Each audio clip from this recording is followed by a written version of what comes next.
The college football experience, Ohio State Buckeyes 2024 season preview episode on the Sports Gambling Podcast Network is brought to you by Underdog Fantasy. You can win up to 325 times your entry with their brand new Pick 8. Sign up, and when you do, sign up with the promo code TCESGPN to claim your special pick plus first time deposit offer up to $250 in bonus cash. Yes, they do have college football and college basketball. I know it's the dog days of summer, but MLB, CFL, I'm playing it all the time. UnderdogFantasy.com, promo code TCESGPN. We're also brought to you by Rhythm. Build your own betting model using their AI betting engine over at Rhythm. Claim your free 7-day trial period today by going to sportsgamblingpodcast.com/rhythm. That's RITHMM. That's sportsgamblingpodcast.com/rhythm. Hey, what's up, you degenerate gamblers? This is Bill Burr, and you're listening to SGPN. Let it ride, baby.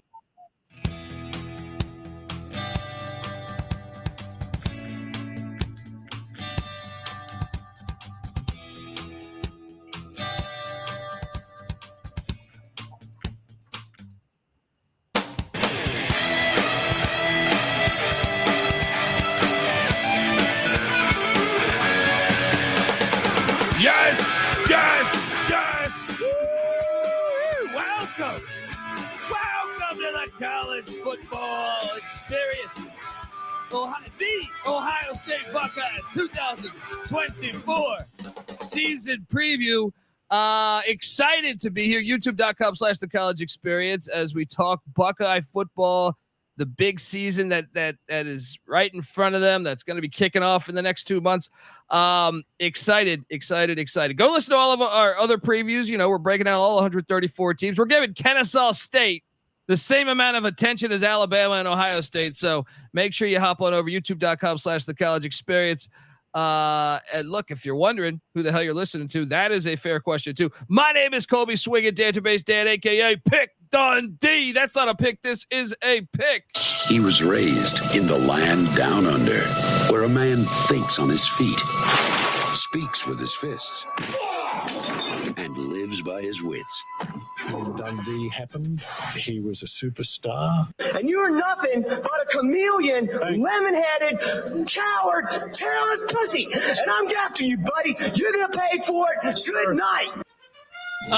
Love that drop. David Thompson, Charlotte City Council. Go down a rabbit hole on that. Thank me later, folks. Nothing like being at City Council and telling everyone you're a lemon-headed coward, terrorist, pussy. Just connecting all the dots. All right? I need to do that at some point in my life. Show up to a city hall meeting and call somebody that I don't know names like that. I am honored to have this guy on the show. If you've listened to us from years previously or years past, I can't really talk. This guy, first off, he's like, I feel like we'd be super fast friends if we lived a little closer. He is behind the scenes with Buckeyes Wire. Buckeyes Wire. Also the host of the Ohio State of Mind podcast. Give it up for Josh Keatley, former Valpo Crusader running back, was it? That is correct. Well, I mean, I sat the bench, so, you know, whatever position you want to put. No. That's running back. All right. Running back, Valpo Crusader, not a beacon. But how are you, buddy? I appreciate you hopping on the show. Doing good, man. I'm excited to talk some Ohio State football. I thank you for coming on my podcast a couple weeks ago, and I've been listening to your previews. Best of the biz, dude. The CFL podcast, I know that it's a damn shame the UFL podcast is over for now. Can't wait for next year, but you and J-Mark are killing the CFL podcast. You guys are my, it's consistent, man. Consistent news. You guys are always honest about your picks and all that. But yeah, I'm excited to be on this. I've been loving the previews, brother. I appreciate you not highlighting the 1-11 start in the CFL, but it's okay. I've been hot since I've been hot. I'll say that. And the DFS lineups are all making cash, but I like how you didn't bring that up. But I'll be honest, I was 1-11 to start the season. It's almost hard to be 1-11 in anything.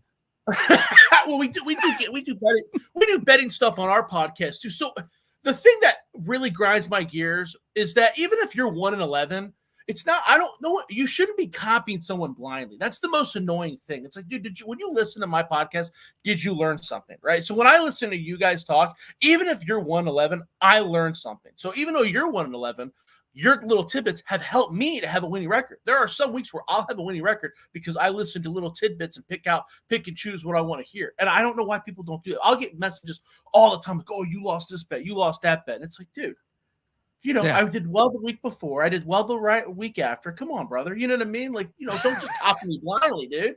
You know what I mean? Like, what I'm saying makes sense. The guy broke his eye fell out, and you're yelling at me about it? Come on now. You know what I mean? So well, yeah, and it's like, look, I remember growing up listening to people, and I'd gain nuggets from certain podcasts, it was radio shows back then, but yeah, and it's not like I'm dialing their number to blame them. It's like once you gain that nugget, you place that bet, that becomes your bet. That's you. That's you on the line here. But anyway, dude, I appreciate that. And look, I'm excited to talk Buckeye football because it's an exciting time. And I have a lot of big time questions, and I was glad to hop on your podcast, Ohio State of Mind podcast. Folks, you got to check that out. I thought it was a very fun show that I did when I was a guest on that show. So check that out if you're a Buckeye fan, or even if you're the enemy, you're a Penn State fan, you want to know, all right, the fuck are these Ohio State guys up to? Get on over there. Check out the Ohio State State of Mind podcast. You're going to want to know.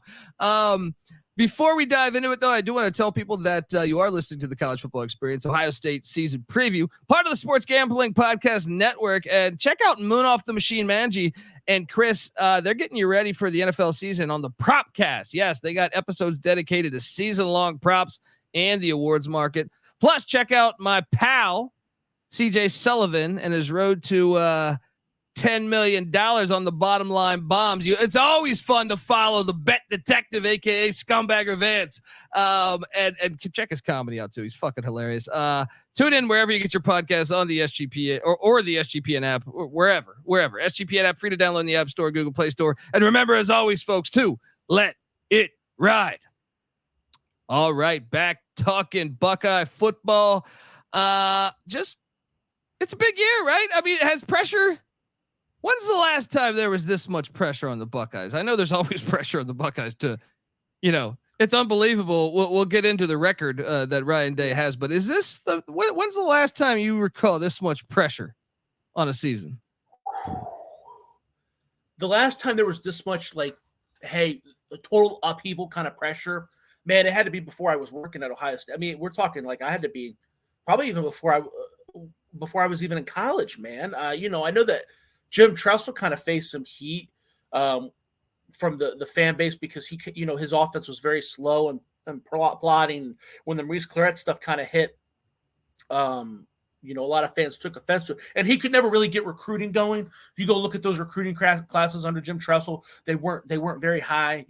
John Cooper did a great job recruiting. Urban Meyer did a great job recruiting. Jim Tressel didn't. He had Terrell Pryor was the most notable guy, but a lot of those teams were run off 3 stars. So maybe then, but man, it's been a long time. The last coach to be this much of where there's this large of a cloud of disappointment has to be John Cooper. But even that, I have to argue against, because John Cooper wasn't handed the keys to a Ferrari. John Cooper was handed the keys to, a BMW, if you will. You know what I mean? Still a nice car. They're winning 10 games. I'm not going to sit here and act like Ohio State sucked under Earl They Bruce. always had guys, but I mean, yeah. But Urban Meyer, they were on top of the world. They were on top of the world, and really kicked it into nationally recruiting. I would say we were talking about this. Me and Patty C is Urban Meyer kind of took Ohio State to this level where it's I feel like only 3 or 4 schools can get to, Yes.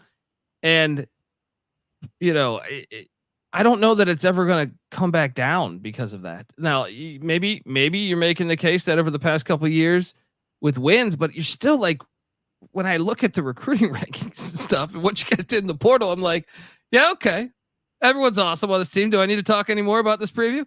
No, I mean, everyone's really good. That's really the way I feel. I look at it and I go, fuck. But there are some questions that I have. But yeah, I mean, you're on this level where I feel like it's almost untouchable, Texas and Alabama maybe, or Georgia. There's not many teams that I would put on this plateau that can recruit nationally. I mean, Ohio State can come out. I live in LA right now. They could come out to LA and take their top players. You know what I mean? Like that shit didn't happen in 1990. You know what I mean? Very rarely you would get some guys, right. But like, I feel like now you can go wherever and just get whoever because the brand is so strong. Where are you at though with Ryan Day? Well, like, are you personally throw away all the coffee talk, or the water cooler talk? Where are you at? Do you think Ryan Day is even on the hot seat, or do you think? And I got some slides here. We're gonna get over there. YouTube.com/The College Experience. He's 56-5 in 5 seasons with Ohio State. Obviously, I'm ready to fire him. Yeah. I mean, you and I on our preview last year, you asked me if Ryan Day was on the hot seat, and I said, "Oh yeah, he's for sure on the hot seat." But there's a lot of variables there, right? And I presented, a couple things that had to happen for him to be fired. Well, all those things happened, and at the time when I was on your podcast, I kind of thought that those were like, "Nah, it's not going to happen. No, that's not going to happen. There's no way he can do this." I understand he's got this great record. This is an argument that I have with my co-host all the time. Like, oh, he's won 95% of all of his games. Okay, but kind of like what we talked about last year, if 95% of your competition is Akron and you're coaching at Ohio State, well, don't you think that you could? I mean, I'm going to be honest with you. Don't you think that you could coach Ohio State to win 8 games this year? I'm being completely honest. Don't you think you could? I think I could. That's my point, right? Well, I will say, when I was a guest on your show, which a couple weeks back, you guys kind of convinced me a little bit on maybe he should really, if he doesn't get it done this year, because I think you even used the analogy, if we threw Bronco Mendenhall as the head coach of the Buckeyes, what would he do? And I was like, he would definitely at least have the same record, in my opinion. I think he would have a better record. I think because I think if you put Ryan Day at UVA when he was at UVA or BYU, I don't think he would get as many wins as Mendenhall. So it is a fair question to ask yourself. That's why I've always thought coaching rankings were overrated a little bit. Like right now, like I see like Sarkisian at like number 3, and I'm like, what the fuck's he won?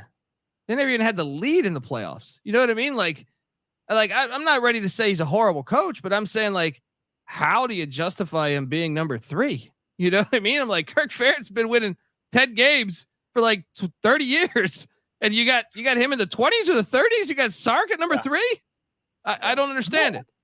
I'm with it's there's the problem that I have with coaching rankings is it's very similar to what you're saying, is that it doesn't account for all the variables, right? Most of the time when you talk about hiring programs, and you talk about this maybe in different words, but hey, you talk about, hey, this, you look back at someone's resume, you said, has that guy elevated that program, right? One of the reasons why you loved Harbaugh so much was that he elevated San Diego, he elevated Stanford, and he, at the end, he elevated Michigan. He took over scenarios and he made them better. Ryan Day's situation, it's people look at his resume as someone, because that's what most coaches are hired under. They have to elevate their program, right? Because if you're dealing with someone leaving, they're probably usually the guy's fired. Very rarely is someone retired, right? So they look at Ryan Day under that same umbrella because that's the umbrella that you usually use. But that's not the case. He did not have to elevate anything. He just had to keep it in neutral. You know what I mean? He just had to keep it in cruise control. And he hasn't done that. And I understand that he's only lost, because that's the comment I always get. Well, he's only lost to Michigan. He's only lost to Michigan. Okay. Well, Urban Meyer kept his foot on Michigan's throat, right? True. So, true. Michigan, in my eyes, Michigan's a zombie that came back from the dead. It was defeated. It was done. Yeah. It was. It really was. It really was. Yeah. You know what I mean? Like, they keep talking about the play calling, the cheating, and this and that. That all well may be true, right? I'm not going to sit here and act like if someone doesn't know your plays that's not a disadvantage. I'm not going to sit here and act like Connor Stallion that whole situation isn't something, right? But I can't gauge it, right? If you're going to ask me to like, hey, how many wins or losses or points is he responsible for? But he wasn't there in the final in this year's game. Yeah, and Harbaugh wasn't there either, right? And we also know that Urban Meyer, if that would have happened to Urban Meyer would have just cheated right on back, right? Whether that's right or wrong, I don't know. All I'm saying is that we know for a fact that if Urban Meyer would have found out about what's going on, he would have solved it his way. You know what I mean? And Ryan Day hasn't done that. So whether, I'm not saying it's not an excuse. right? All I'm saying is that it's still just an excuse. At the Fair. end, 30 years from now, are they going to remember the reasons why Ryan Day lost those games? Or are they going to remember why Ohio State lost those games? Right? Exactly. And look, I'm a Harbaugh guy just because he runs the fucking football. God damn, it's beautiful to see the eye for him. It just at Stanford he won me over. Like I was like, whoa, he took like I think Walt Harris was the coach, or Buddy Tevens was the coach prior. And man, like Stanford was like the ultimate pussy school. And like Harbaugh came in there and I was like, oh my God. And like they were sticking it to USC. They're just eye for him too. Like I was just like, whoa. And so I know this is an Ohio State pod and they probably hate me for saying I like Jim Harbaugh. I appreciate, you're a running back. You could say that. You could say that.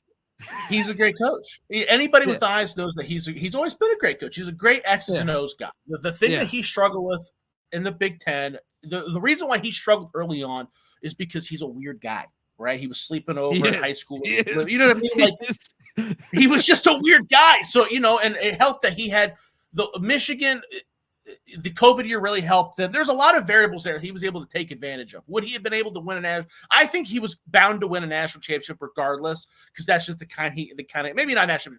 He was bound to be successful at Michigan if they were willing to hang on, and they did, right? But I also remember think Rich Rod was too, for the record. And I'm one that and me and Patty C talk about that. Had they been more patient with Rich Rod, I think he would have won there. Now when I say won there, I don't know if he would have been beating Urban Meyer in Ohio State, but he would have been winning. I think 9-10 win seasons, and that's one thing. Like I couldn't believe at one point when Harbaugh was on the hot seat. I remember this argument in SGPN studios where my buddy Real Money Kramer was saying like, yeah, they got to fire him. I'm like, no, what? Like they had Brady Hoke before this. He is way better. The program's in much better hands. But anyway, look, I know we're going down a rabbit hole. But before we dive into the offense here, I want to ask you a few questions regarding the coaching staffs as well. But before we do all that, I want to tell you that the College Football Experience Ohio State Buckeye Preview is brought to you by Underdog Fantasy. Yes, Pick 8 is now live. Create entries with up to 8 picks, and Underdog will automatically double flex entries so you can miss up to 2 picks and still win your entry. With more picks to make and extra ways to win, the excitement is higher than ever. The best part, you can win up to 325 times your original amount. You can now use specials on Boost on all flexed entries. So what are you doing? Try it out before it's gone, folks. Sign up, and when you do, sign up with the promo code TCE SGPN to claim your special pick plus first time deposit offer up to $250 in bonus cash. UnderdogFantasy.com, promo code TCE SGPN. We're also brought to you by Circa Survivor and Circa Millions. Yes, heading out to Circa in Vegas tomorrow to Mountain West Media Day. Yes, Circa Sports is back, and they're back with their Circa Survivor and Circa Millions contest, giving away $16 million in guaranteed prizes. And of course, Circa contests have no rake.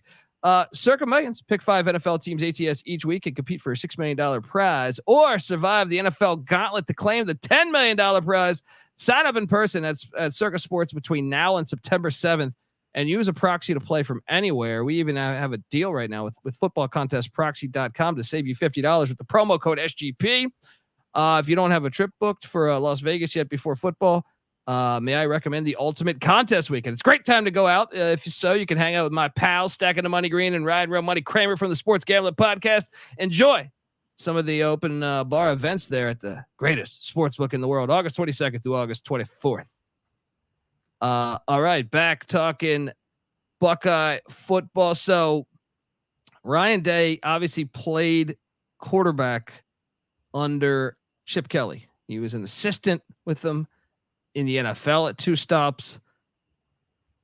They hired Chip Kelly, which I thought was one of the I was shocked by that, actually. Just the fact that someone would leave the head coaching position at UCLA at least it is Ohio State, but I mean, still I'm shocked. You know what I mean? Like I understand Ohio, it doesn't get much more prestigious, than Ohio State, but it's still crazy to think like UCLA sitting head coach is like, you know what?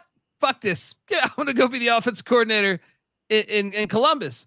But, they have a long friendship and relationship there. Where are you at with Chip Kelly being your offense coordinator? Is that I think it's probably going to be great for Ohio State, but where are you at? Were you a fan of it? Are you perplexed by it? Are you nervous about it? Where are you at? Oh, no, I love it. I don't think that there could have been So if we recap the offseason, it really things could not have broken better for Ohio State and Ryan Day, right? We'll get to the Nick Saban leaving in a minute, but at the 10 years ago, before the age of NIL, Chip Kelly's not leaving UCLA. He's not doing that voluntarily. But the NIL thing, he's just a stubborn dude. He's not going to kiss the babies. He's not going to get on his knees for boosters. He was just done. He was checked out. Could not have happened at a better time for Ryan Day and Ohio State. I was excited about the hiring of Bill O'Brien. I thought that showed that Ryan Day understands what he needs to improve.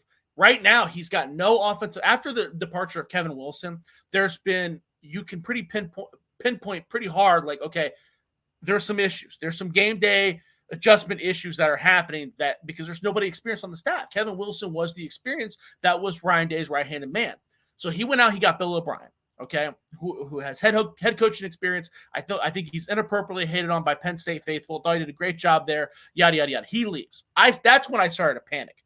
He was there for what, a month before he got the Boston College job, or a week? If that. He had one press conference. He was there long enough to convince Julian Sayin to come to Ohio State, and then he got like that was it, dude. Hey, it worked out. It worked out there. Yeah, it worked out great. And I think that him being there for that time was actually kind of helpful too, because he was there during the onset of spring, and I guess he was able. My understanding is that Ryan Day picked up some information from Bill O'Brien that hopefully can be used for the season. But in my opinion, hiring Chip Kelly, that's even better, because that's who Ryan Day's trying to be, dude. You know what I mean? And then if you want Ryan Day has to bring someone in who can calm him down and make the right in-game adjustments. Who better than basically your football dad, right? Yeah. And that's what Chip Kelly is. I think Chip Kelly gets hated on too much for his struggles at UCLA.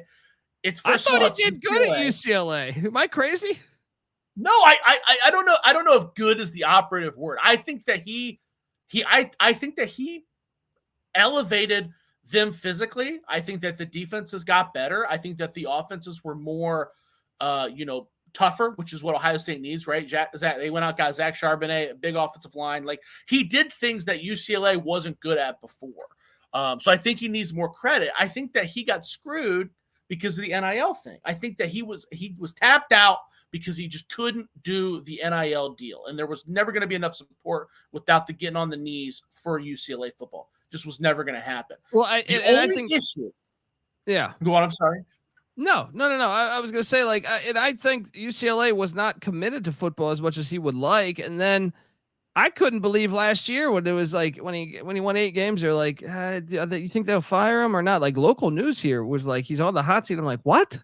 You're UCLA. Yeah. Like, I don't understand it. Like, you had 8 wins. To me, like, until you take football more seriously, 8 wins is what, to me, like, that's a good season at UCLA. I agree. And he's also done recruiting, man. He don't want to get on the road. Recruiting has elevated. When we were growing up, we kind of talked about this a little bit earlier about, Ohio State would go and they would get, 20 kids from Ohio, 3 kids from Pennsylvania, and then they would call it a day. You know what I mean? And Chip Kelly, they were a little bit like, I'm going to go out to Hawaii and get Marcus Mariota. That's my big gem. That's my big get. And it's like, every now and again you get a guy from Texas. Dude, it's not like that now. You got recruiting's a full-time job. The high school kids are getting paid. Some colleges are paying these high school kids to come on campus. He's not doing that. That's an old school guy. So I just think that it just wasn't a good fit. He needed a way out. I like it. The only issue, if you look at his resume, that I am not stoked about is his ability to handle quarterback competitions. Whenever he's had a quarterback competition, it feels like he waits too long to make a decision. And as we know from last year, that can be a big issue, right? I think that's one of the reasons why we saw Kyle McCord struggle so much, is because they waited so long to instill that confidence of, hey, here's the keys, brother. You know what I mean? And that's, at the end of the day, that's why Kyle McCord left. My understanding is that a conversation occurred. They didn't kick Kyle McCord out. The Kyle McCord went. They did their yearly meetings, and he went in there. And Ryan Day is a very honest guy, sometimes to his detriment. And he said, "We're going to go get a quarterback in the portal." And Kyle McCord said, "My understanding is that the CJ Stroud situation came up where it was like, that guy got the keys after his first year. Why am I not getting the keys? What's going on?" And then Ryan Day was like, "I'm not doing that." And then he left. Right. Well, he had to deal with that. It's just, that's not. You quarterbacks are very fragile, man. You talk about it all the time, right? It's a mental game there, dude. So would you really want to see them pull the trigger faster? That's the only thing I got against Chip Kelly, is that he didn't really do that either. You saw he was going between 3 quarterbacks at UCLA every other week. Yeah, and he's done that a few stops. Look, folks, before I talk defense, I want to tell you that the Buckeyes 2024 season preview, all the college football experience, is brought to you by Rhythm. If you're betting on player props, then you need to download Rhythm. Rhythm is the go-to sports betting tool that transforms complex data into actionable insights, empowering bettors with smarter, data-driven decisions. Unlike other platforms, Rhythm combines advanced predictive analytics with an intuitive user experience, making betting both easy and enjoyable. Rhythm's predictive models were born from the brains of MIT data scientists and quants with over 3 years of data that help drive you to better AI-backed betting decisions. So claim your free 7-day trial period today by going to sportsgamblingpodcast.com/rhythm. That's RITHMM. That's sportsgamblingpodcast.com/rhythm. All right, back talking Buckeye football. That was a great stuff there on Chip Kelly. Now, Jim Knowles. That's one that I feel like, can you say home run hit there? Because I think people were weary year one, right? But last season he delivered. Where are you at with Jim Knowles? Dude, we talked about this last year, and I kind of had my reservations even after the very okay first year, because the 3 games that they lost, that defense looked really rough. But yeah, there's not much to complain about. Last year, I really do think it was the perfect defense for what the talent he was given.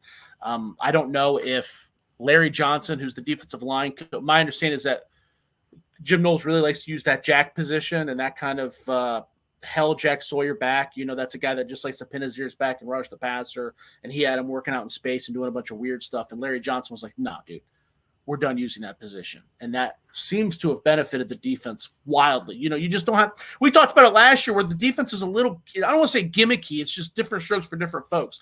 In a conference like the Big 12, when you're at Oklahoma State, you're not recruiting these prototypical defensive ends and linebackers. You're recruiting athletes, and you're preparing to play teams that pass the ball 75 times a game. You're not doing that at Ohio State. Right, you're getting prototypical dudes. You're getting 6'5", 240-pound defensive ends. You're getting linebackers that can run. Stop. You don't have to do the weird positions, and they seem to have stopped that. So I think that really, really benefited them last year, and I think you saw that with Jack Sawyer. I mean, that was a guy that a lot of people were calling a bust. And now he's getting mocked for first rounds next year. So I think that really goes to show you the progress he's shown. I fully expect the defense to be the backbone of this team this year. So I'm very much happy with Jim Knowles. Yeah. Oh, yeah. I think I'm with you. And look, one more thing back to Coach Day. I got his record here. I mean, is the elephant? I think the elephant in the room is the Michigan 1-3 record against Michigan, but 5-0 against Penn State. When you look at this, I mean, but I guess playing devil's advocate, they're more talented than every single team on here. So you shouldn't have a losing record against Michigan. But what do you make of the 2-3 record in bowl game / college football playoffs? Well, is that an issue? I don't think so. A lot of people bring that up when they're trying to make the point about firing him. I try not to bring it up because, you're playing – the Missouri loss was bad, but again, it was only bad. There's a lot of additional variables you talk about those bowl games, right? I'm upset about the way they lost to Missouri. I'm not upset that they lost to Missouri, right? Yeah. Does that make sense? I'm upset because he treated it and he pumped it up like they were going to go out there. They were going to try hard. All these guys were coming back. And then he went out there. He marched out after an injury to Devin Brown. He marched out Lincoln Keenholz, who hasn't taken a snap all season, which, again, is his fault. And then they suspended Carson Hinsman, who was their starting center, who was very okay and is a young guy because he was on a podcast talking about NIL. And they replaced him with a guy who's no longer at Ohio State because he's not good. Enoch Vamahi. So in the Clemson game, that's another game he lost. Was that really his fault? We all remember that. That was bullshit. That was bullshit. Yeah, it's just I'll step in on that one. Neutral point of view. Right? Yeah. But the Michigan one's glaring. The Michigan issue is just glaring. Yeah, 100%. Look, before we dive into the offense, I did want to ask you this. I've been doing this for all the power schools, and it's almost impossible with Ohio State. What is so I can put together a list of bad losses. There's no mid-majors. When you even if you add Alabama and you do this exercise with Alabama or Georgia, they have losses to mid-majors during this run since the year 2000. Ohio State really has none. So the question I would ask you, obviously, I think if you ask the Ohio State fans, what's the worst loss since 2000, they're going to say the Michigan ones. I'm going to say outside of the conference, what is the worst loss in your opinion that Ohio State has had since like the year 2000? Oh, outside the conference? Yeah, which Oregon was outside of the conference. So maybe that one. I don't know. I thought the one that jumped out to me was the Virginia Tech one. Oh yeah, but that didn't end up hurting them. Yeah. Right. Yeah. So it's but at the time, that's fair because they got in still after that. At the time, too, Virginia Tech was supposed to be okay, and Ohio State. Remember that was the year Braxton Miller got hurt and JT Barrett was thrown in there, and it was like a second game. So I don't know. I don't know if that hurts when you say the worst losses. Immediately, I think of 2018 against Purdue. Oh, that was bad. Just absolutely brutal, dude. Like 50, right? It was 50, right? I thought Purdue scored maybe high 40s or early 50s. Yeah. 49-20. Yeah, you're right. Yeah, they scored 20. Yeah. I wrote that they scored 28 points in the fourth quarter. Rondale Moore is a freshman. Absolutely just blistered them, dude. I'll never forget. That's the game. Non-conference. You got to go to the. Dude, it's got to be Florida. 2006 Florida. Okay. In the national. I know it's the national. I know it's the national championship, right? And you're looking for like a major upset, but Ohio State was favored by 2 touchdowns. Ohio State was definitely favored by double digits in that game. A, B. Ted Ginn got hurt on the very first play after he returned a touchdown, and Ohio State got demolished after that, 41-14. And that game, I really think changed college football. That game resulted in that was the first game of the SEC's dominance, and Ohio State wasn't really. It felt like a lot of things happened that affected many areas of the country because of that loss, because of how it wasn't because they lost. It was because of how they lost. They just got smushed. Yeah. I think Troy Smith threw for like 30 yards or something, but that's the Heisman Trophy winner, right? And they came off of beating the number 2 Michigan team. That was the year they were debating whether it was 1-2 Michigan. It just kind of really changed things, dude. It really changed things. Troy Smith gets drafted in the 4th round. I think Beanie Wells fumbles, and they didn't give him another carry the rest of the game. It was just it was really bad, man. That really sticks out in my mind as something that changed Ohio State football.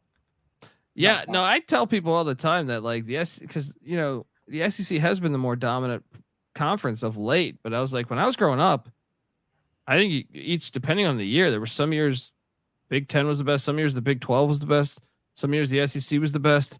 Yep. I even think maybe even a year or two, the Pac-10 was up there at certain years. It was way more diverse than it's been of late. And maybe we'll see that change. I don't know. I mean, obviously we had two Big 10 teams play for the championship game last year. I can't believe Washington's in the fucking Big 10. But anyway, looking at the offense a year ago, 44th in the nation in scoring per game, 30.5 points per game. That was 3rd best in the Big 10. 47th in yards, 407.9 yards per game. 30th in passing, 87th in rushing. Is that just the obvious? Like what stands out to you most there that you're just like, how the hell are we that? It's the rushing, right? Oh yeah, for sure. But before we get to that, I did want to add, you had those 2 South Carolina losses on there. Just a little fun fact, and those were the 2 Outback Bowls. The running back for South Carolina was a guy that was like Mr. Ohio. I think his last name was Burr, some white guy, the same size as you and I, that Ohio State had no interest in. And he was just like, yeah, woo! Thanks for offering me a scholarship, losers, as he walked into the end zone. Bad situation.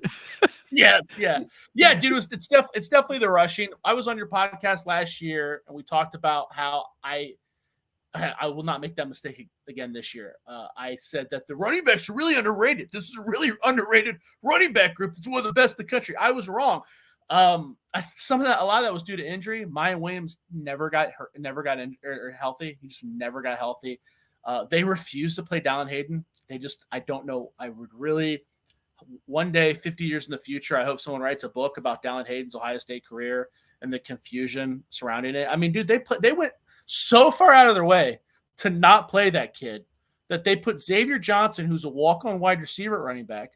And then remember that offseason, they moved Chip Trianum back to linebacker, and then they moved him back to running back so they wouldn't have to play Dallin Hayden. What? I don't know. So weird. Yeah. So weird. Well, they only have 5 starters back this year. Treveyon, Henderson, obviously Emeka Egbuka, that's a fucking stud. Both of them. I mean, really everybody on this team. You got both tackles back, Josh Simmons and Josh Fryar. Donovan Jackson back at the left guard spot. I mean, I'm just gonna go right into the portal because that's gonna feed the next question.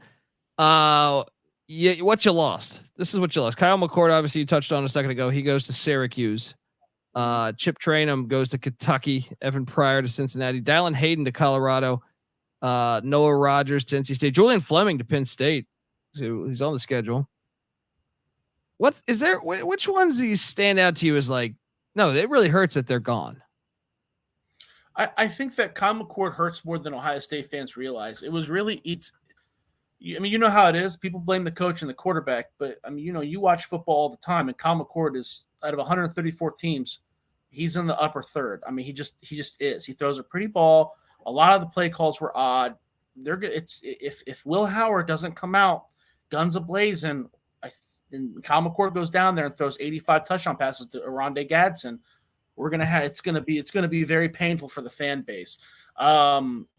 Chip Trayanum, I really liked him because he was like just kind of a versatile Swiss Army knife. They play a linebacker, running back, kick returner, punt returner. He's a really explosive, fun athlete.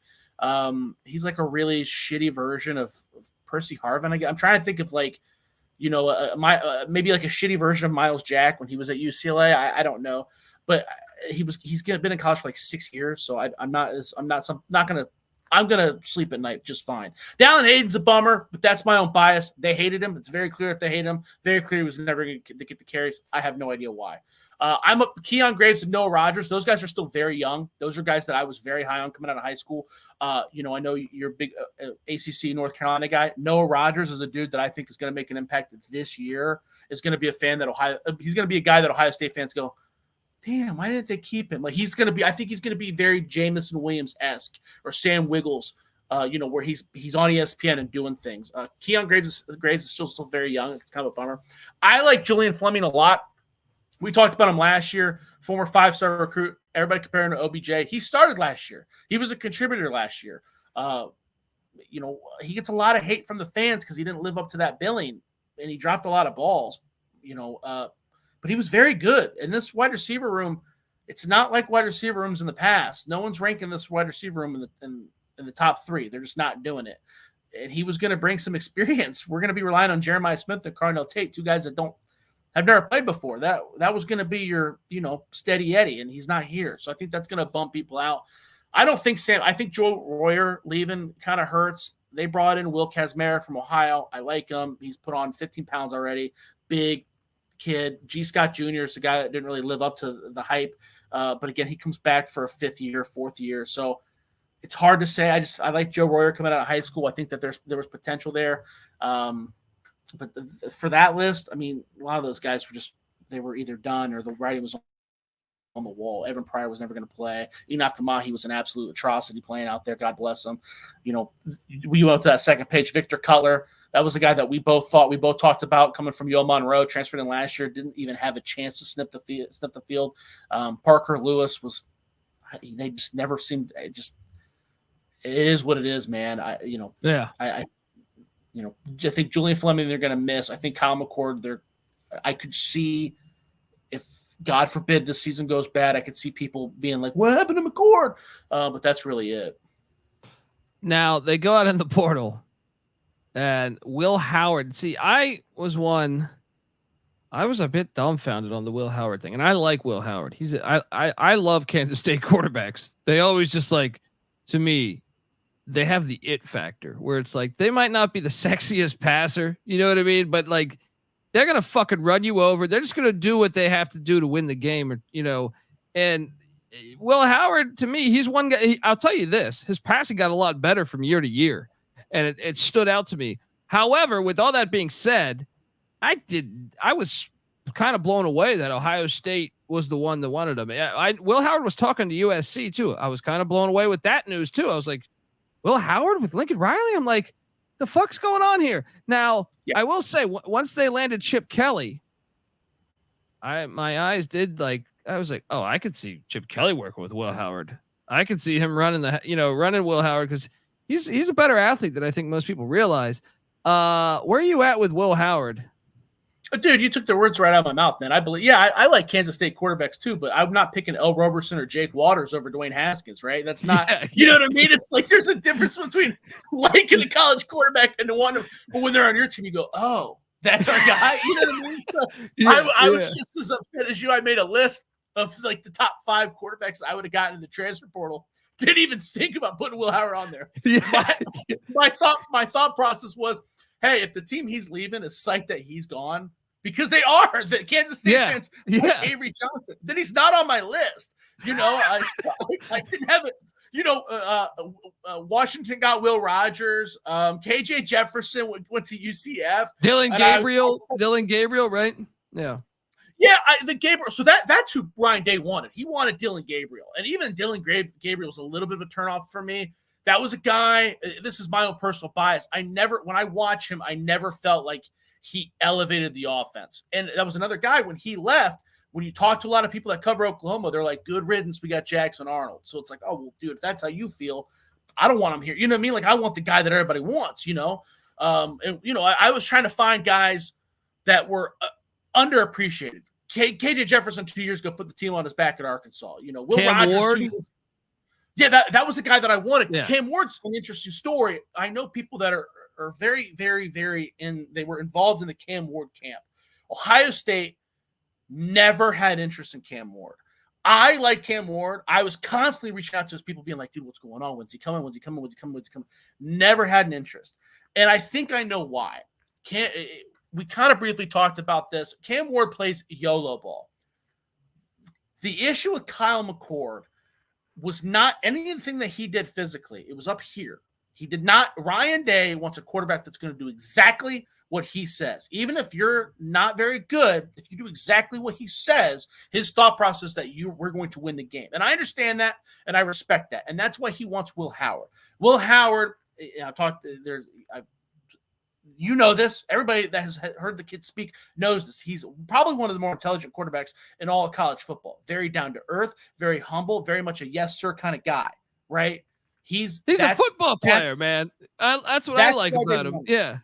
They wanted Dylan Gabriel, then they wanted Michael Pratt, who declared for the draft, and then Will Howard was the third option. So they did go out and pick Will Howard over the rest of those guys.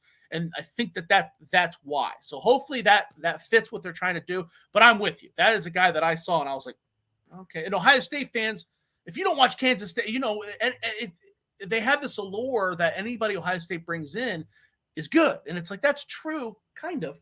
But Devin Brown was also a 4 or 5-star kid that wasn't really given that much of an opportunity. So it's like, is Will Howard better than Devin Brown, or did Devin Brown just go to a place that was packed full of starters? That's a very good point. Yeah. So but I think you got to feel better that Chip Kelly's coming in, because I feel like Howard's style kind of fits Kelly's offense. Yes. Yeah. Will Howard, I made the joke. I was like, well, who's coaching this team? Urban Meyer? Because that's, he's kind of JT Barrett-esque, right? But Chip Kelly runs a very similar, that quarterback option run. He's not afraid to get the quarterback dirty. So Will Howard definitely fits that. But JT Barrett, that's probably if you look at the last 20 years of Ohio State quarterbacks, that's probably the best comparison as far as style goes. That was a long time ago. So it'll be interesting. Julian Sayin also. Now, he comes in from Bama. Obviously, we just talked about him. Bill O'Reilly. Bill O'Reilly. Jesus. Bill O'Brien. Bill O'Reilly. Right? Fuck it. We'll do it live. Now, Bill O'Brien, was responsible. We think, for Julian Sayin coming in. Now, how confident are we going to be that Will Howard will be the guy under center for majority of the season here? So last time we talked, what was it, a couple weeks ago, I was about 75-25, and that 25% was a little bit my bias towards Devin Brown. I'm 99% sure. I've talked to some other people that are more connected than I, and they're like, dude, Will Howard's the dude. Even if Will Howard isn't the better quarterback, he's going to get the opening snaps.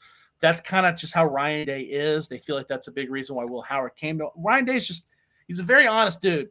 He's just a very honest dude, So if he tells you you're going to play when you come here, you're going to play. So that we're pretty confident it's going to be Will Howard taking the opening snap. Would it be Brown getting second string reps, or would it be Sayin? I'm thinking it's going to be Devin Brown, because Devin Brown I think he's more athletic than Will Howard. So I think that they could possibly bring him in for special packages. Devin Brown, I think that, and it would not surprise me if the starting quarterback at the end of the season is different than the starting quarterback at the beginning of the season. So I do think that it would behoove them to have Devin Brown ready to go, and especially in such a long season.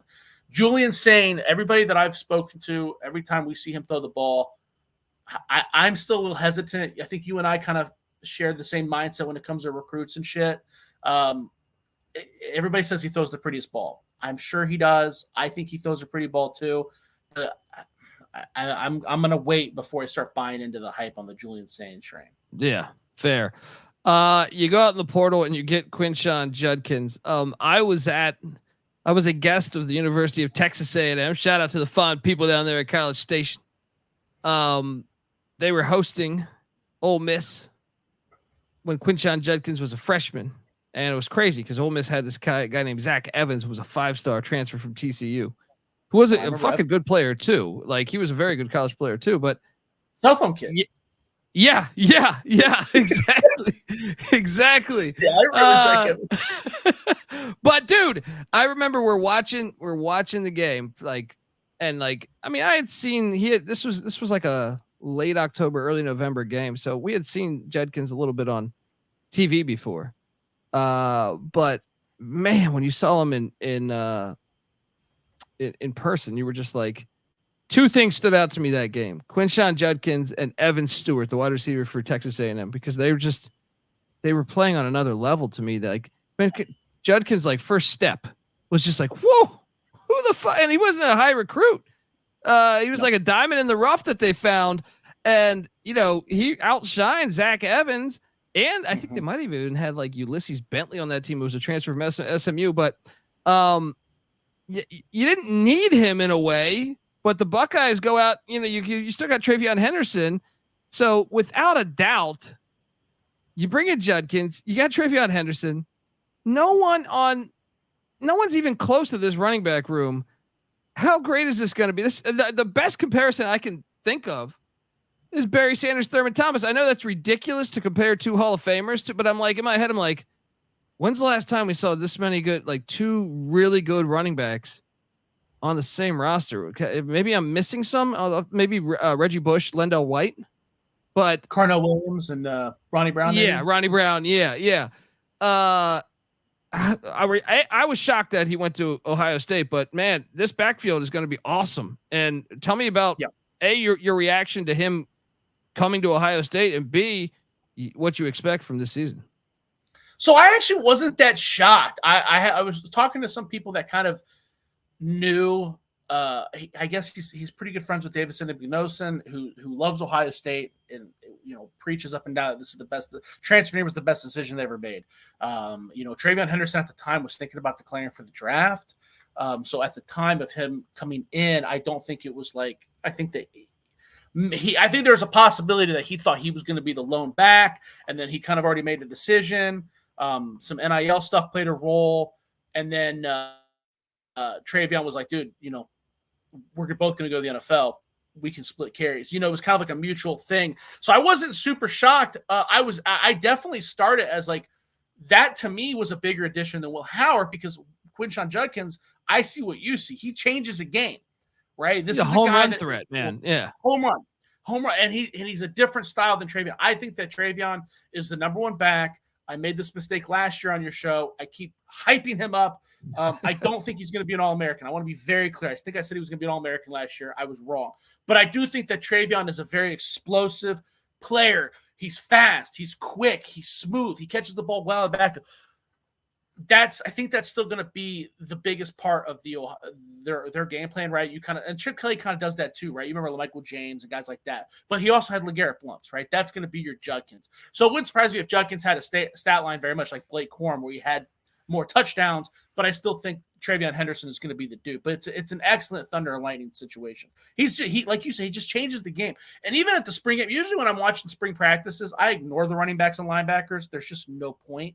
No, man, he runs really violent. Like he looks like he's like daring people to hit you, dude. So he's a fun guy. Even when he was running around and no one was hitting him, I was like, oh my God, someone stop him. He's scaring me. You know what I mean? So yeah, he's a very exciting addition. I love to see that, and I know like where Seth McLaughlin transfers in from Bama, he's projected to be a starter. This tight end from Ohio, Will Kaczmarek. Yes, how do I pronounce that? Yeah. But when I think of Ohio State football, I think they kind of got away from it for a little bit there. When I think of Ohio State football, you have great, just awesome defensive players that are like the epitome of tough football, right? Chris Spielman and Katzenmoyer and and I normally think of bell cow running backs. And I feel like for a few years there, they might have had still talented running backs, but I just felt like they became a little bit of a finesse team. Am I wrong? No, you're 100% right. They haven't really had a bell cow since J.K. Dobbins, to be honest with you. And even that year, they threw the ball a shit ton. And Urban Meyer really, they used Zeke Elliott was I would classify him as a bell cow too. But if you remember, Zeke Elliott declared for the NFL draft after the Big Ten championship game when he got the ball like 3 times or whatever it was. So like he got super pissed. Yeah. So I want to say that those guys are bell cow guys, but I'm with you where I remember the 90s when guys were getting the ball 40 times again. There was no stopping. It was like, here, dude, take it. You know what I mean? Exactly. So they haven't had anybody like that. No. There's no Jonathan Wells or because even the guys that weren't memorable like Eddie George. You're talking about Joe Montgomery, Jonathan Wells, Michael Wiley. Those guys still got the ball constantly. You know what I mean? So it is. Different. I'm with you.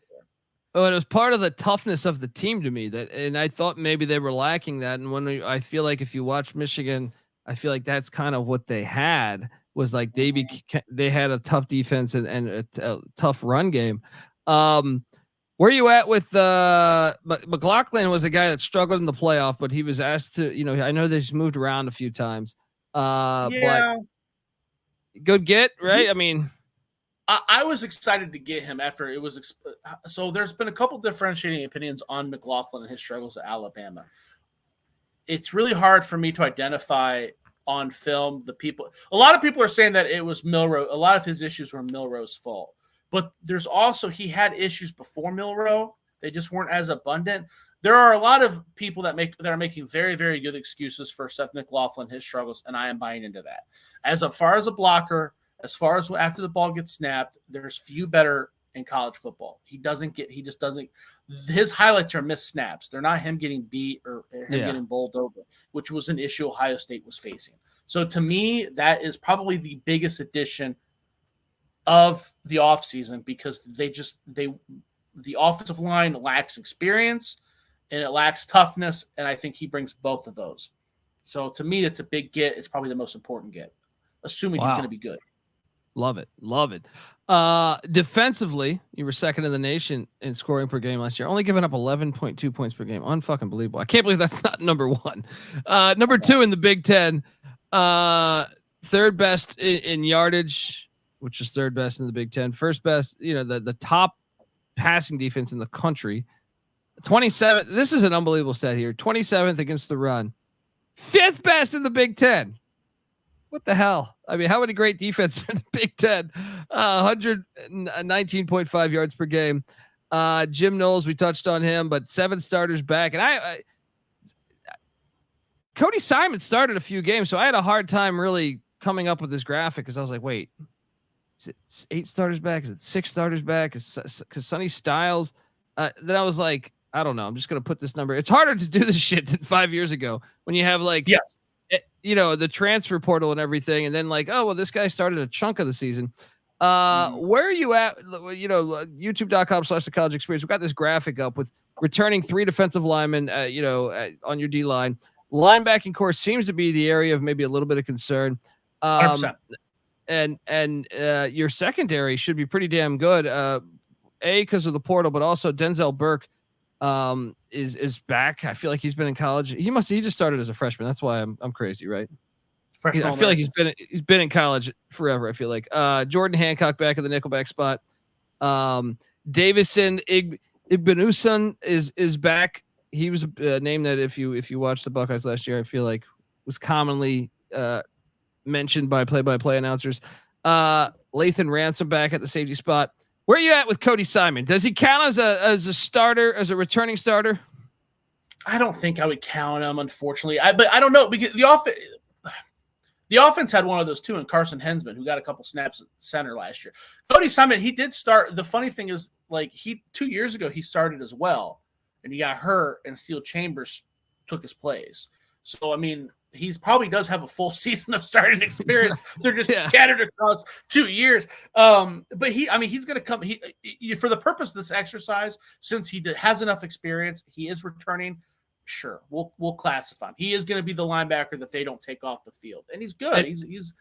He's solid. He's not going to be. There shouldn't be that is the most concerning position group, because the guy, your Mr. Reliable, is always hurt, and CJ Hicks has never played, and you're counting on moving Sonny Styles Jr. down there, who's elite, awesome dude that didn't play linebacker last year. So that's still, doesn't exactly ease my woes about that positional group. But that's the clear weakness on this defense, because the defensive line should be pretty damn good, I think. And Sawyer, 5-star phenom who had struggled some. We're back on board with him, right? Like, I know you touched on it a little bit earlier, right? Yeah, this is the best defensive line in college football, in my opinion. You take the 2 deep. JTT was the former 5-star guy who was going to be a fringe first-round guy if he would have declared early. Jack Sawyer is another guy who's getting mocked for first rounds next year, another former 5-star guy. Tyleek Williams was a guy that was probably going to get drafted. He would have been drafted this year had he left. Not early, but that's still impressive, right? Ty Hamilton is another guy who's we're going to start for 133 other college football teams. You look at the backups. You got Caden Curry, he's so good that they have him on special teams. Former 4-star from the state of Indiana, just a real grinder, classic football player. Hero Canoe, another big former 5-star. Defensive lineman from the interior. Caden McDonald was really impressive on the snaps he got last year. They're pretty stacked on defensive line. They should be able to have an 8-man rotation and not miss a beat, to be honest with you. That's very impressive. Yeah. And then you lost some guys in the portal, like every good school has. There's a whole list I got up right now. Nigel Glover was one I remember that was originally going to Northwestern. They had the flying squirrel happen there, and now he goes to Ohio State. Now he's going back to Northwestern. He missed the old flying squirrel. But Jaden McKenzie, I just got to highlight him. Look, I know you're an Ohio State guy, but Jaden McKenzie clearly getting a good education in Columbus, because he realized that there were greener pastures in the great city of Greenville, North Carolina. And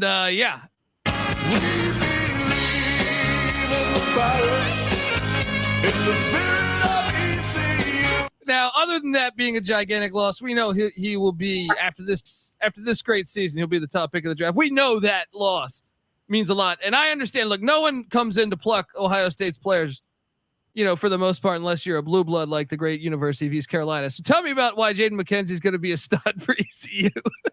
Well, he got snaps last year.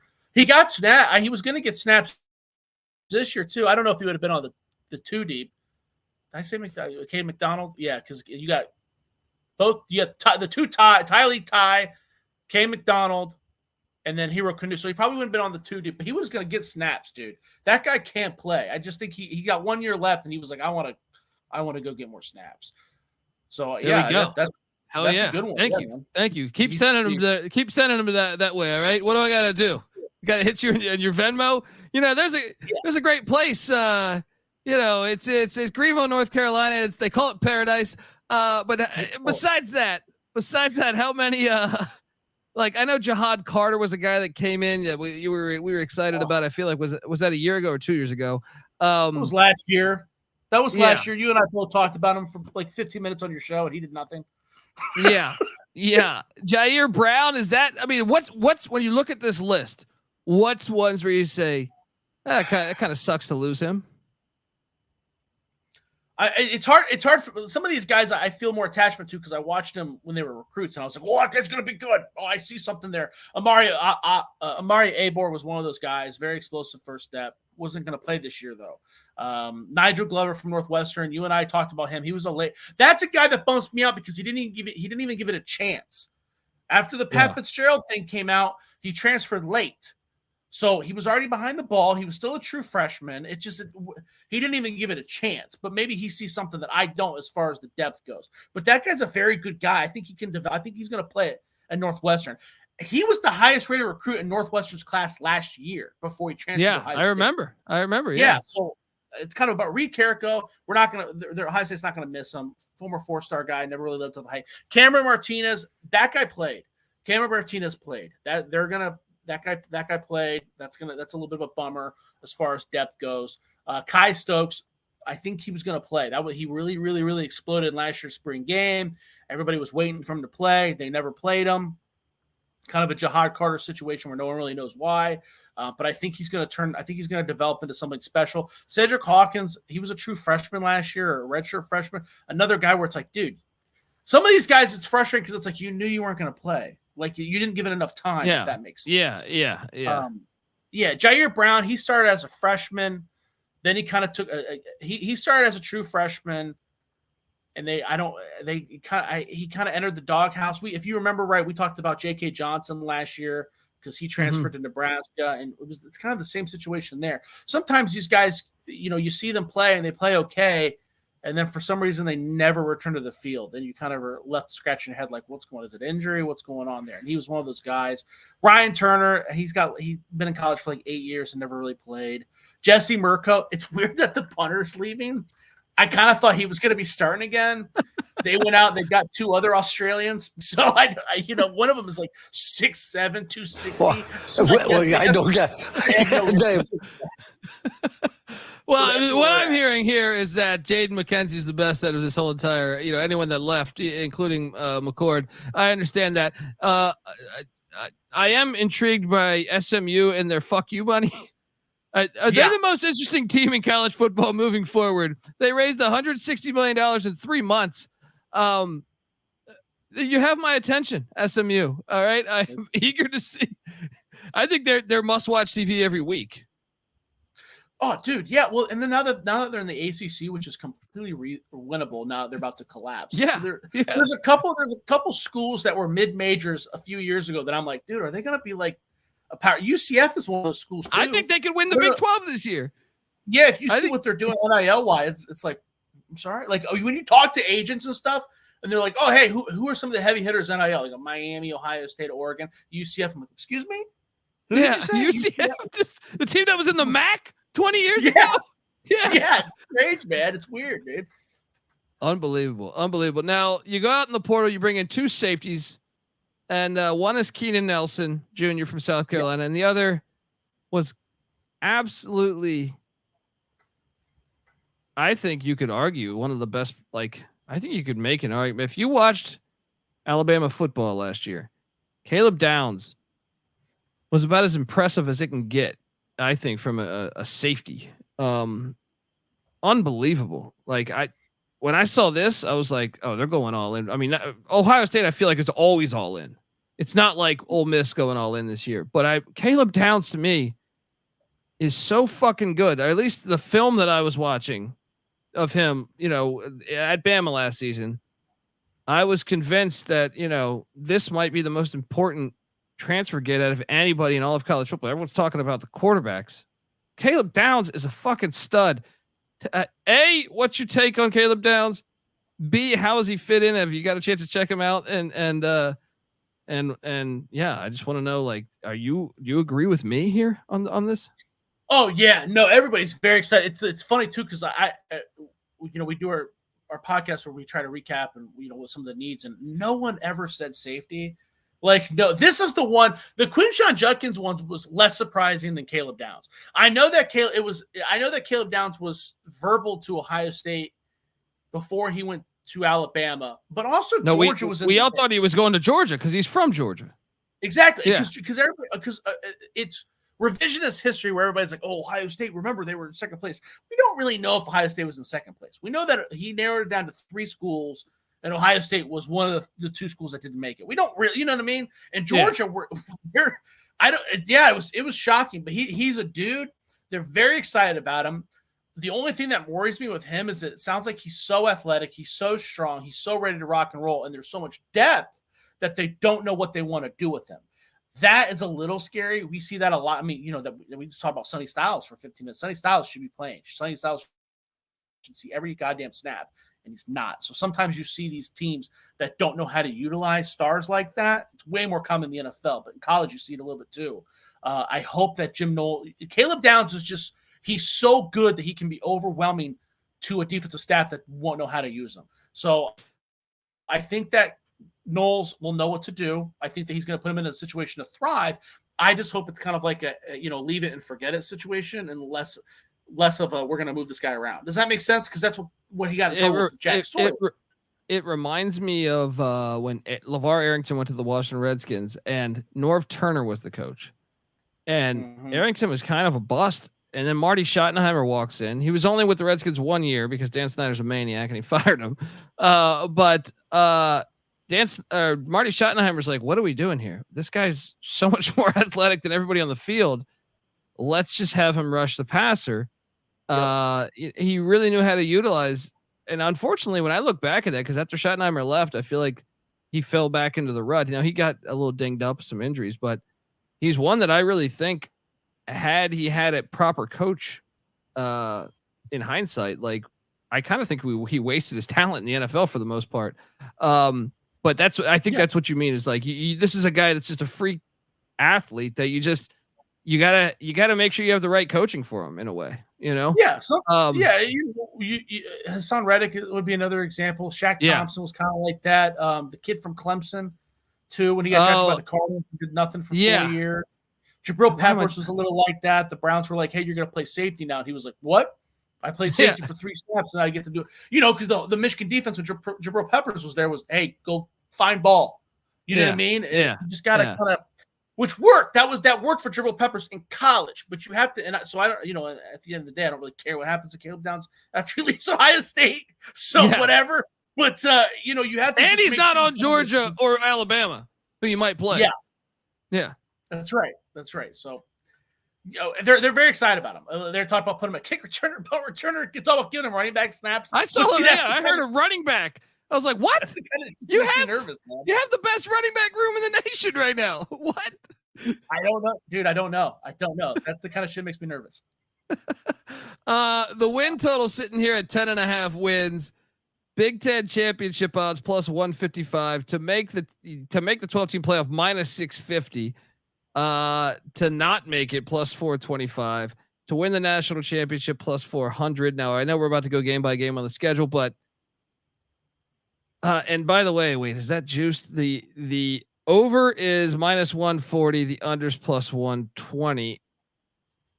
I think to me, from a neutral point of view, I think if you're going to bet any of these, kind of think for the value, you just go Big Ten champ plus 155, maybe, or maybe the natty, or you know what you could do is they did open up lines on the exact win total, and let me see if I can quickly find Ohio State, but we're gonna get to the schedule in a second. So 11 wins is plus 190, but the problem is they could run the fucking table. So I don't know. I think I would lean with Big Ten champ there at plus 155. How about you? If you had to quickly I know you've already dove into the schedule, but is there one that stands out to you more than the other? Well, I feel pretty confident in the over. I mean, we're going to go over the schedule, like you said, but something, I shouldn't say that because it sounds really biased, but man, something has to go horribly wrong for them to only win 10 games, right? I mean, I say only. I know if that's too. Got to be the quarterback spot, right? It would have to be the quarterback spot. We're going over the dude. No, I mean, really, if you think about it, too, there's 3 hard games on the schedule. So even if the quarterback should not be any worse than last year. Can we agree on that? Right? That shouldn't happen. Yeah. And if anything, I almost think like in Chip Kelly's system. I don't think it could be last year. I think like even Will Howard with his wheels or Devin Brown's. I just feel like they kind of fit what he does more, I don't know. Even if the quarterback blows, let's say that the quarterback is as bad as they were against Missouri. Quinshon Judkins and Treveyon Henderson are good enough to where they like I said, they got 3 games that are 50-50 games. They should really be able to win 2 of those, right? You can't win. You can't lose all 3. It just doesn't, man, a lot. It just feels like something has to go wrong. The Big Ten champ, I like 2. The only problem with that is that it's really hard to beat a team twice, right? So in my projections, I got them playing Oregon. And an ideal, I think that they can beat Oregon during the regular season. I think that it's really hard to beat a team twice. That's the issue I have with that deal. Now, the only thing I'll say, and I was on your show before, and I know we were talking about this, but they need to release these tiebreaker rules, because with having these gigantic conferences, I was on your show prior to me doing these previews, and the more previews I do, to give you an idea, like the ACC, Miami, Clemson, and Florida State play each other. And when you have 17 teams in a conference, I almost think they agreed to this 12-team playoff. The 12-team playoff model was there for like 7 years, if you didn't know. So that was based on a smaller conference. My problem now with this, and why I think they're going to expand really fast, this 12-team model, is because I was going through the ACC and I'm like, I think there's a decent shot that Florida State, Clemson, and Miami don't even play for the championship because of how easy Virginia Tech's, Syracuse, NC State's, North Carolina's schedule are. Like, you're not looking for the best team, you're looking for the best schedule. And when I do I haven't previewed all the Big Ten teams yet, but I looked at Iowa and I'm like, fuck, they're probably going to go 11-1. I mean, they'll probably be favored in 11 games. Now, Iowa plays at such a, every game's like 14-12. So it's like, one play could cost them, but I'm sitting there and I'm like, well, fuck, Iowa could do this. I'm like, Oregon could do this. Ohio State could do this. And there's some other schedules that are very nice. Now, I'm not going to sit here and lie to you and say Rutgers is going to go 11-1, but goddamn it, their schedule's fucking beautiful. You could actually, pull up something where, like, if they can just play a little decent, they could be a thorn in the side of this whole conference. I don't know. I do think that's something they need to release, that, because it's very hard for me to forecast Big Ten championship. When I look at Iowa's schedule and I'm like, they're only going to lose. Like, they'll only be dogs at Ohio State. I think every other game they'll be favored in. So, now that doesn't mean they can still go 7-5, but I mean, you see my point? Perhaps I do see your point. I'd love to get your take on this. Maybe it's a topic for another show, but I feel like when they did away with the divisions, because I know you're kind of a conspiracy guy, like with me, we're kind of on the same page as far as, like, feels like everything is catering towards the big dogs. But I feel like when they did away with the divisions, we're seeing, I don't know how to describe it. It feels like when they did away with the divisions, they made it to where they can do that. Now they can make these schedules all wonky, and it's like, well, that's, I know that maybe some of the divisions weren't fair, like I said, Big Ten West and Big Ten East, for instance, but at least you knew exactly what was going down, who they were going to. There was no funny business. You knew that these were the teams you're going to play. And I feel like when they did away with divisions, and this goes for all the conferences, it allows for more funny business. And like you said, I'm going through these schedules, it's not, some of it's not fair. And then you have these guys, some of these teams have harder out of conference schedules, but then they're going to have the same conference. Yeah. It's just a record. And it's like, so I'm supposed to ding this team? Is this team going to get dinged because they played Virginia and the other team played Holy Cross and they lost to Virginia? Like, it just feels weird. It feels like there's a lot of funny business going on. And the SEC still being in an 8-game conference schedule is bullshit. I don't. It's just, and the ACC really, like, come on, if we're gonna have all this change, can we at least align? Like, but I do think it's a problem that they didn't think about. I don't think they thought about an 18-team conference or a 17-team conference or even a 16-team conference with the Big 12 and SEC.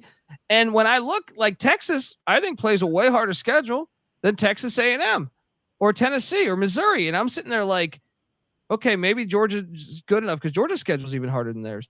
And I'm like, fuck, dude, if Georgia slips at all, you might have a Missouri Tennessee SEC championship game.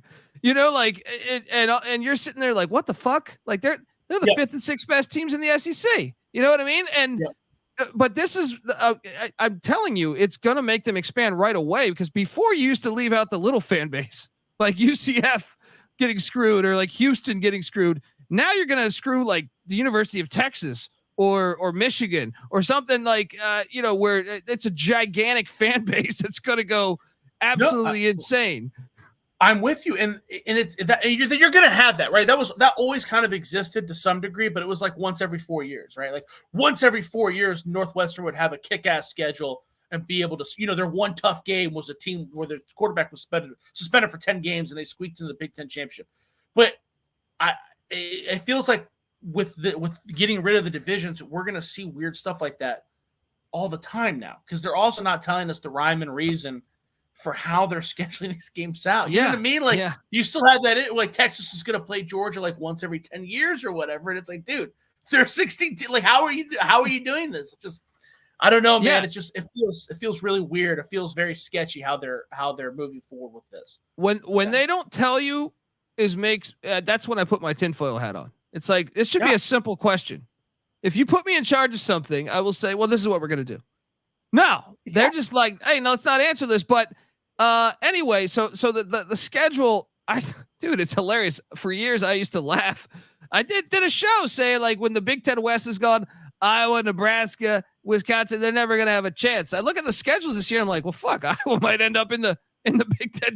We might have the Ohio State and Iowa again, despite all this radical change. The non-con, very Michigan like last year. So I'm not gonna give you shit. I'm not gonna give you. I mean, it deserves shit. But when your arch rival wins a national championship from buttering up their schedule the past 2 years, I can understand why you did it, because it's like, which is another issue. Yes, another issue. It is because how do you even, honestly, like, if I would say, if you're Iowa and you have a second loss, if Iowa goes with one loss in the Big Ten, say it's at Ohio State, now it'd be a little different because that's a head-to-head, but you could sit there and say, well, what the fuck? We lost to Iowa State in the non-con. You guys played Western Michigan. You know what I mean? Like, the arguing, you're going to have Marshall's the toughest opponent in the non-con.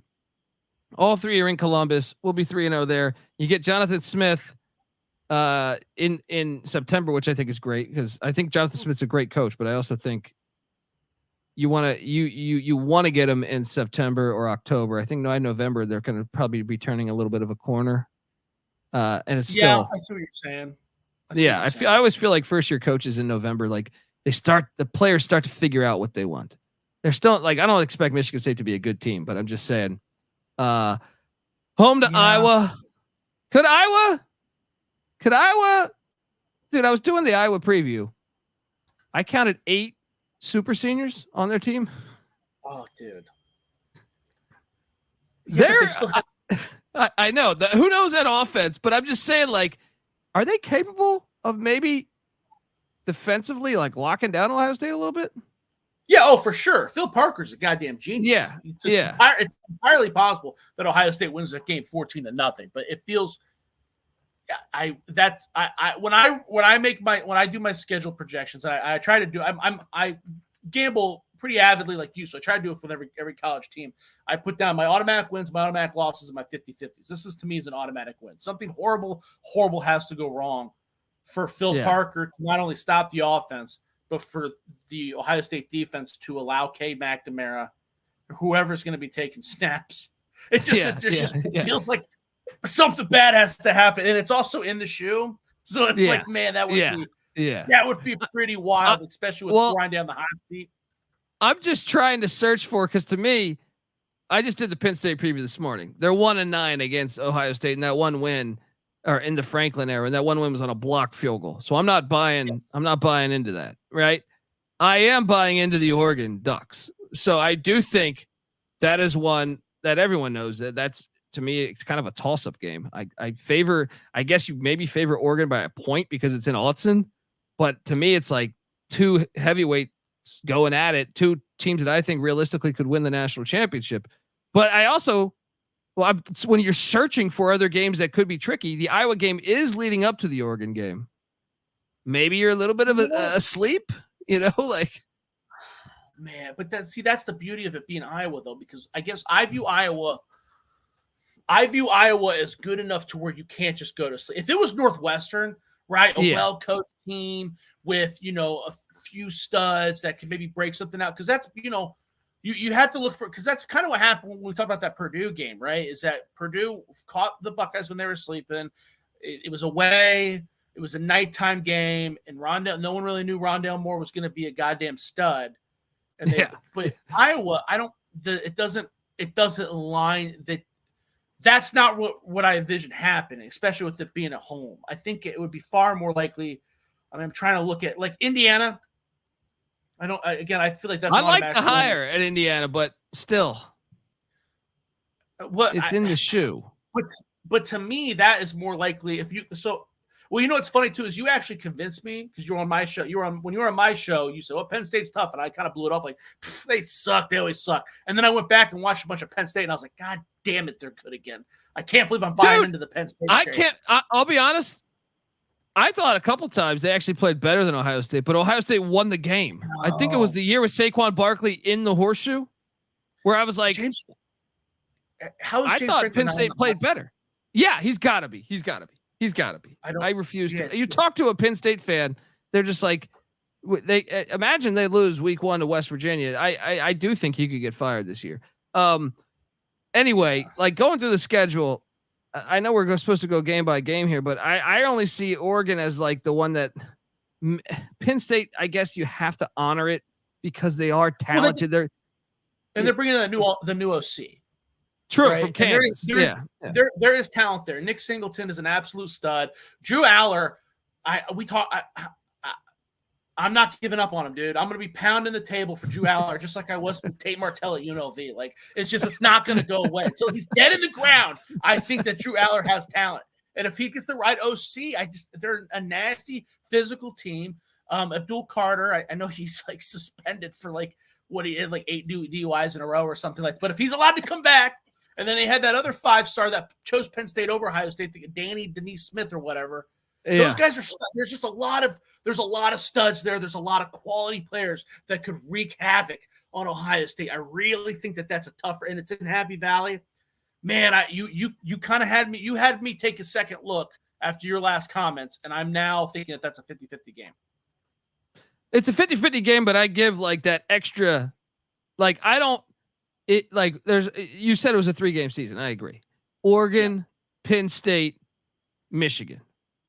100%.